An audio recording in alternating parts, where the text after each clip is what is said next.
We get a lot of questions about solar panel efficiency in our business, and it's important to understand what that means and the practical impact of what it actually means on your installation.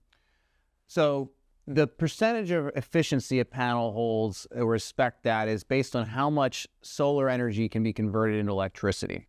So 22% efficiency means 22% of the sunlight's being converted into electricity. Naturally, you're going to want as high of an efficiency rating as possible, and efficiencies have been getting better and better over recent years. However, the impact of this may mean less than you think when you're actually looking at an installation. For example, a common scenario is when somebody comes to us and say, I have two quotes. One is 10,000 watts panel A, another quote is 10,000 watts of panel B, but I'm leaning towards panel B because it has a higher efficiency.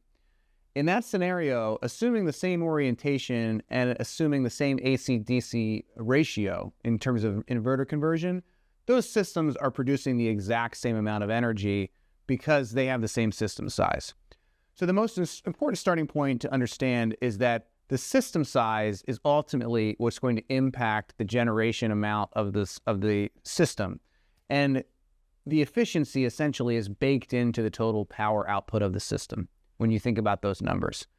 So if you have a panel that has a marginally higher percentage efficiency, say 22.6 versus 22.3, but it is comprising a system that is the same equal power output, that larger, the higher efficiency panel is going to be taking up just a little bit less square footage on the roof. However, it's usually marginally so, and it wouldn't impact the ability to add or subtract more panels.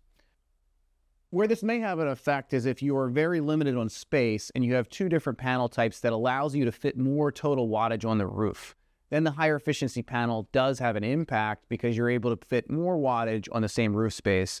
But practically speaking, that isn't always the case because these efficiencies in modern panels are generally very close together. Panels are all manufactured with monocrystalline silicon, and so the cells are essentially the same. The efficiency ratings just differ slightly. The other reality is you may pay more for a higher efficiency panel because of its efficiency rating, when in fact, if it's the same power output, you may not actually be receiving any more energy generation for that extra cost. So from a practical standpoint, you're paying for efficiency that may not actually be worth the added cost. This is why in terms of value, the best thing to look at is total system size and also cost per watt.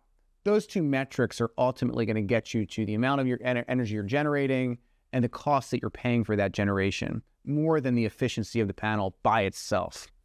The other thing to keep in mind is that panels have different physical dimensions. So a higher wattage panel may not have higher efficiency. It may simply be larger.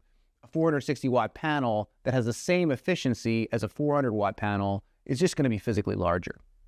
So in summary, efficiency, of course, matters. We like high efficiency. Efficiencies have improved vastly over recent years, specifically over decades, but it may not have the practical impact that some people think it does on the actual output of the system on their particular roof.